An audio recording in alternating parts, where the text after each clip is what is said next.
பிரியாணி கடை போட்டுடலாமா? இல்லை ஏஐ வந்துருச்சு வேலையெல்லாம் போகுதுங்கிறாங்களே. ஆனால் தெருக்கு தெரு ஏஐ விட பிரியாணி கடை ஜாஸ்தியாக இருக்கே, எப்படி பிழைக்கிறது? சரி ஓகே. இந்த சிக்கன் 65 பிரியாணி ஏற்கனவே ஷார்ட்ஸில் ஒரு டைம் போட்டிருந்தேன். அப்போ வந்து என்கிட்ட ரெசிபி கேட்டாங்க. நான் வந்து ஒரு ஃப்ரைட் சிக்கன் பிரியாணின்னு போட்டிருந்தேன், அதை போய் பார்த்துக்கோங்கன்னு சொன்னேன். பட் ஸ்டில் இது டீட்டெயிலாக ஒரு லாங் வீடியோவாக போட்டலான்ட்டு இந்த வீடியோ பார்க்குறேன். சூப்பரான சிக்கன் 65 பிரியாணி எப்படி செய்யலாம் பாருங்கள். ஒரு லார்ஜ் பார்ட்டி ட்ரே நம்ம எடுத்துகிட்டு போகிறோம், வாங்க பார்க்கலாம். இதுக்கு ஒரு கிலோ 300 கிராம் அளவுக்கு போன்லெஸ் சிக்கன் ப்ரெஸ்ட் எடுத்திருக்கேன். அதில் மஞ்சள் பொடி, சிக்கன் 65 பொடி ஒரு ஸ்பூன், ஒரு ஸ்பூன் அளவுக்கு காஷ்மீரி சில்லி பவுடர், அப்புறம் கரம் மசாலா 1 ஸ்பூன், இஞ்சி பூண்டு பேஸ்ட் 2 ஸ்பூன், லெமன் ஜூஸ், தயிர் ஒரு 2-3 ஸ்பூன், அதுக்கப்புறம் ரெட் சில்லி பவுடர் காரம் இருக்கும் இல்லையா, அது 1 ஸ்பூன், ஒரு கொஞ்சமாக உப்பு ஒரு அப்ராக்சிமேட்டாக போட்டுக்கோங்க. ஒரு 1.5 ஸ்பூன் எந்த ஸ்பூன் சைஸ்க்கு நான் போட்டேன். அதுக்கப்புறம் ஒரு 1/2 ஸ்பூன் கார்ன்ஃப்ளவர் பவுடர் இதெல்லாம் போட்டு நல்லா மேரினேட் பண்ணி ஊற வச்சுக்கோங்க. நான் வந்து இது ஒரு 3 ஹவர்ஸ் கிட்ட ஊற வச்சுருந்தேன். அதுக்கப்புறம் பொரிக்கும் போது ஒரு சிக்கன் பீஸை மட்டும் பொரித்து எடுத்துகிட்டு அதில் உப்பு காரம் பார்த்துக்கோங்க. அதை பத்தலைன்னா நீங்கள் இன்னும் கொஞ்சம் போட்டு மிக்ஸ் பண்ணிக்கோங்க. இது ஃப்ரை ஆகிட்டு இருக்க கேப்பில் நீங்கள் இஞ்சி பூண்டு அரைச்சி வைக்கிறது, புதினா கொத்தமல்லி க்ளீன் பண்ணி வைக்கிறதெல்லாம் பண்ணிக்கோங்க. இதை நம்ம டின்னருக்கு ஃப்ரெண்டு வீட்டுக்கு தான் எடுத்துகிட்டு போகிறோம். ஸோ அப்படியே என் ஹஸ்பண்ட் இந்த சைடு இஞ்சி டீ போட்டு கொடுத்தாரு, அதை குடிச்சிட்டே பொரிச்சிட்டு இருந்தேன். இந்த சிக்கன் பொரிக்கிறதுக்கு நிறையா நேரம் ஆகும், ஸோ கொஞ்சம் பொறுமை தேவை.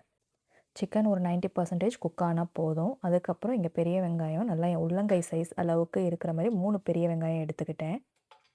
இப்போ இந்த சிக்கன் பொரிச்ச ஆயில், கொஞ்சம் 2 ஸ்பூன் நெய், அதுக்கப்புறம் இதில் ஒரு 4 பிரிஞ்சி இலை, ஒரு 3 பட்டை, ஒரு 8 கிராம்பு, ஒரு ஸ்டார் அனைஸ், ஒரு கல்பாசி, 4 ஏலக்காய், அப்புறம் 1 ஸ்பூன் பெருஞ்சீரகம், 1/2 ஸ்பூன் சீரகம், நல்லா இந்த வெங்காயம், ஒரு 6 பச்சை மிளகா, உப்பு இதெல்லாம் போட்டு நல்லா வதக்கி எடுத்துக்கோங்க. இங்கே ஏலக்காவோட வாசம் கம்மியாக தான் இருக்கும், அதனால் 4 ஏலக்காய் எடுத்திருக்கேன். நம்ம வந்து 3 பவுண்டு சிக்கன் எடுத்திருக்கோம். அது வந்து 1.35 கிராம்ஸ், அதாவது ஒரு 1.5 கிலோக்கும் கொஞ்சம் கம்மி, ஒரு 100 கிராம் கம்மியான்னு வச்சுக்கோங்களேன். அதுக்கு ரைஸ் வந்து மெஷரிங் கப்பில் எடுத்தோம்னா 4.25 கப்பு. நிறைய பேர் ஆனால் எனக்கு வெயிட்டில் சொல்லுங்கன்னு சொல்லியிருந்தீங்க. அதனால இப்போ நம்ம வெயிட்டில் அளக்க போகிறோம். அதுக்காகவே இந்த வெயிங் மிஷினை வாங்கியிருக்கேன் உங்களுக்காக. இதெல்லாம் அளந்து நான் காமிக்கிறேன். இந்த வெயிங் ஸ்கேல் வந்து நான் அமேசானில் தான் வாங்கினேன். இந்த பாத்திரம் வச்ச உடனேமே பாத்திரத்தோட வெயிட் காமிக்கும் 389 கிராம்னு. அதை டேர்னு கொடுத்துட்டிங்கன்னா அது ரீசெட் ஆயிடும். நான் அரிசி அளந்து வச்சுருக்கேன், அதை நான் வந்து வெயிட்டு பார்க்கலாம் எவ்வளோ இருக்குன்னு. 900 கிராம்ஸ் தான் ரைஸ் இருக்குது. நமக்கு 1.3 கிலோகிராம் சிக்கன் இருக்குது, 900 கிராம்ஸ் தான் ரைஸ் இருக்குது. இன்னும் கூட நம்ம ஒரு 400 கிராம் ரைஸ் போடலாம், ஈக்குவலாக சிக்கனுக்கும் இதுக்கும் போடலாம். ஆனால் இங்கே வந்து நிறைய பீஸ் இருந்து ரைஸ் கம்மியாக இருக்கணும் அப்படின்னு நினைக்கிறவங்களுக்கு இந்த மெஷர்மெண்ட் ஓகே. இல்லாட்டி நீங்கள் வந்து ஒரு கிலோ ரைஸ் கூட நீங்கள் போட்டுக்கோங்க.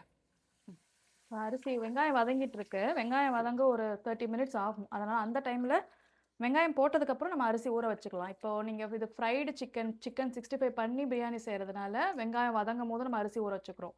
இல்லை நீங்கள் சும்மா வேகாத சிக்கன் நம்ம தம் போடுவோம் இல்லையா, அந்த மாதிரினா நீங்கள் சிக்கன் போடும் போது அரிசி ஊற வச்சிங்கன்னா போதும். ஏன்னா சிக்கன் வேகிறதுக்கு நமக்கு கொஞ்சம் டைம் ஆகும்ல. ஒரு 3/4 வெந்ததுக்கப்புறம் தான் நம்ம அரிசி போட்டு தம் போடுவோம். அதனால் நீங்கள் அப்படி வந்து பண்ணுங்கள், ஓகேங்களா? நல்லா வெங்காயம் ப்ரௌன் ஆனதுக்கப்புறம் இதில் ஒரு குட்டி ஸ்பூன் இருக்குல்ல, இந்த ஸ்பூனில் வந்து ஒரு 4 ஸ்பூன் இஞ்சி பூண்டு பேஸ்ட்டு போட்டிருப்பேன். அதுக்கப்புறம் என் கை நிறைய அள்ளி அந்த அளவுக்கு வந்து 2 கை புதினாவும் 1 கை கொத்தமல்லியும் போட்டிருப்பேன். இந்த புதினா கொத்தமல்லியில் கொஞ்சம் எடுத்து வச்சுருங்க. நம்ம அரிசி வேக வைக்கும் போது அதுலேயும் கொஞ்சம் கொஞ்சம் இந்த சாமான்லாம் சேர்ப்போம். இந்த சைடு வந்து அரிசி வேகிறதுக்கு தண்ணி வந்து ஏற்கனவே வச்சுருக்கோம், இட்லி கொப்பரையில் வச்சுருக்கோம். ஏன்னா நிறைய அரிசி இருக்கிறனால இட்லி கொப்பரையில் 4 தக்காளி எடுத்திருக்கேன். இந்த சைஸில் தயிர் நிறையா போட போகிறோம், லெமன் சேர்க்க போகிறோம், அதனால் அதோட புளிப்பு வந்துடும். இப்போ இது 4 தக்காளி எடுத்துருக்கோம்.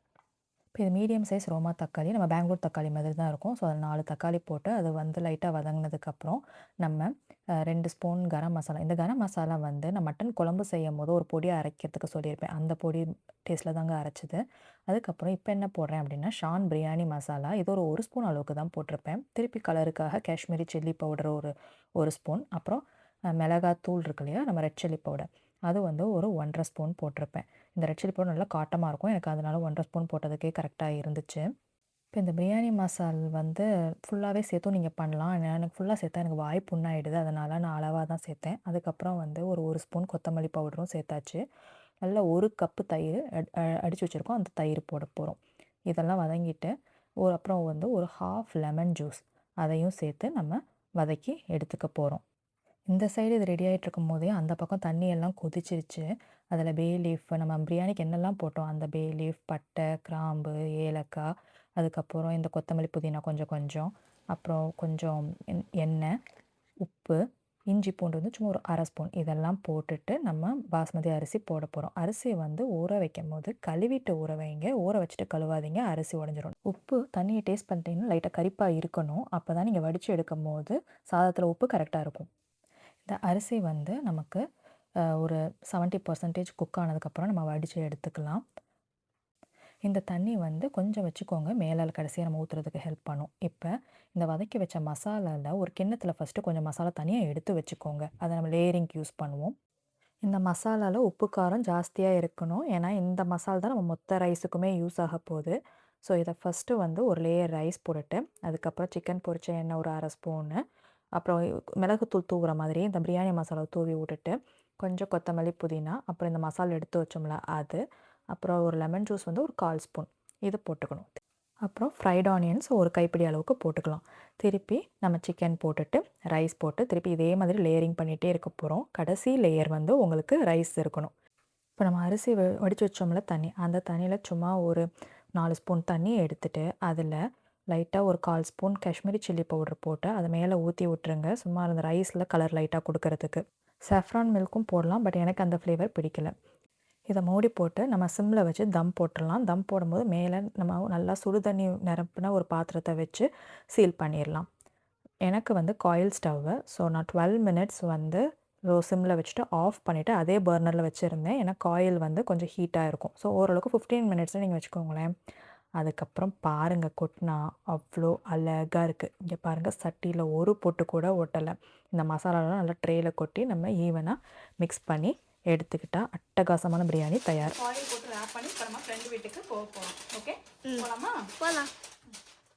ஃப்ரெண்ட்ஸுக்கு இந்த பிரியாணி ரொம்ப பிடிச்சிருந்துச்சு.